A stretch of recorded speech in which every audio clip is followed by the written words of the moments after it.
Hey, greetings, this is Daniel. Today I wanted to share with you my three favorite books on Wicca and witchcraft. I've read hundreds and hundreds of books, literally. I have bought a new book every single week, probably since I was in high school. A new book on metaphysics, the occult, whatever I can get my hands on. I'm an avid reader. Not fiction too, but I love them. But these are basic books. They're all beginner books, but I love them because they present very basic stuff. They are based around Wicca, although I'm going to explain because one of the authors doesn't consider herself a Wiccan, although her rituals and magic is pretty much Wicca, even though she doesn't actually claim that term, and that's fine. She just considers herself a witch, and so we'll go into that when I get there. One of my favorite books is Earth Magic, a book of shadows for positive witches. A must-read, let me tell you, must-read. It is very Wiccan oriented, but this book is wooded because I love the Woods of Power and things like that. It's a little bit fluffy, I'll have to admit. This was originally called a Dianic Book of Shadows. She changed the name because when she wrote the book, Dianic simply meant that she was devoted to the goddess Diana. But because of feminist Dianic Wicca taking on the name, she had to change the name. She actually explained that in here to Earth Magic. So I do like it. It gives you a lot of basic stuff. Real basic. Sorry. I really quit smoking. So I really like it. Goes over some ethics and just some real basic stuff. Like I said, I really love the Woods of Power in this book. They really help me in my personal magical practice. And even though it's kind of Wiccan based, in the very pop kind of eclectic Wiccan, I really enjoy this book. It was originally published in the 70s, and it was republished. I think this one is the 2003 edition.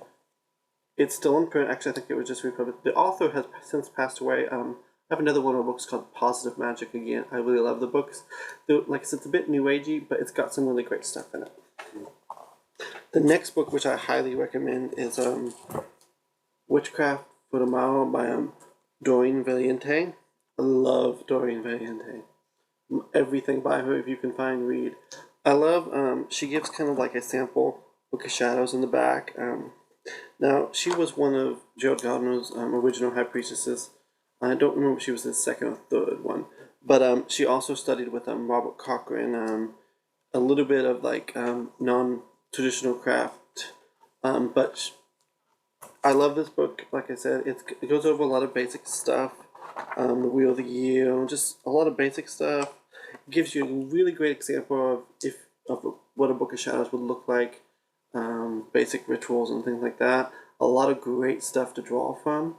Again, still Wiccan, well Wiccan based, even though I don't consider myself a Wiccan because I'm so heavily influenced by it. Doreen Valiente is probably one of my favorite authors. Really great stuff. And then my last book now is The Power of the Witch by Lori Cabot. She is the official witch of Salem. Definitely a bit fluffy at times in this book. Now, it should be noted that Lori Cabot does not consider herself a Wiccan. She considers herself a witch, although her book is definitely Wiccan-based. She follows the Wiccan Rede and the threefold law and things like that. So, it's definitely based, although I know traditional Wiccans don't necessarily follow those things.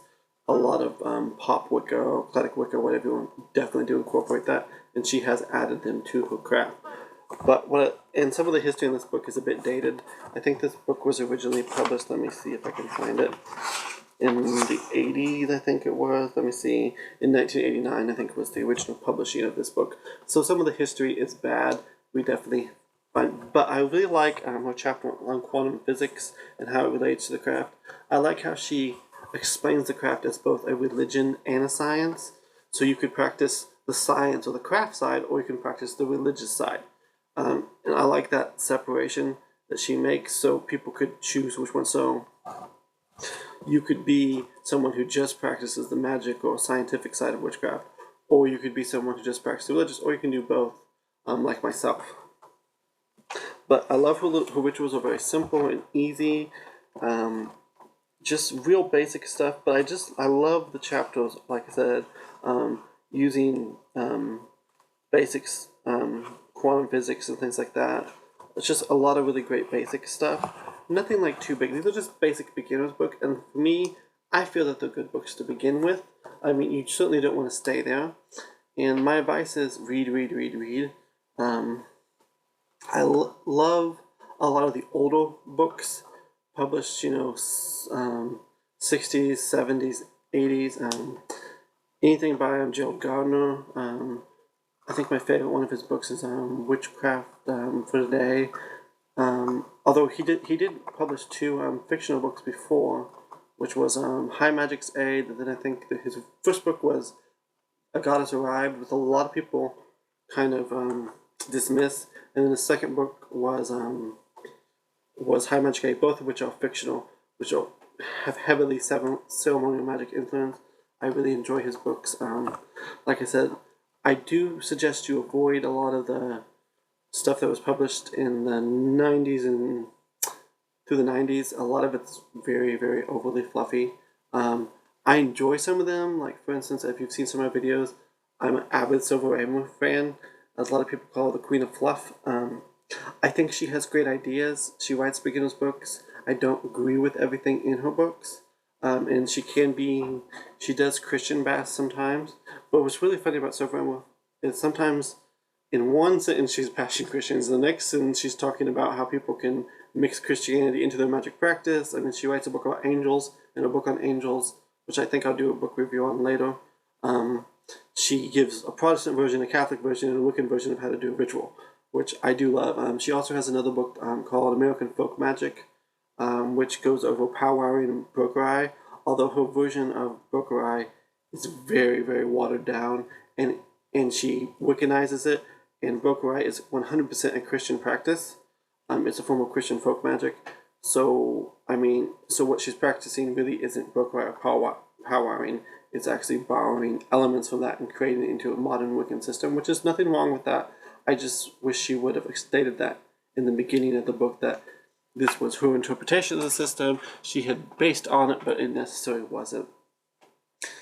But I don't actually recommend Silver Rainbow for beginners, because I think it can confuse you. Because like I said, she says some blanket statements. Her history is really bad, really bad. The only Silver Rainbow book that I would recommend for a beginner is her book on Solitary Witch, The Ultimate Book of Shadows, I think it's called. It's kind of like an encyclopedia. It's got little snippets of different subjects. I think that's a great book, mostly because it gives you suggestive readings. Although she does suggest her own books a lot, she does go into a lot of other books on modern witchcraft that I think I do enjoy. And I think the problem with a lot of people is they take these books as the end-all be-all, or they kind of jump on these bandwagons.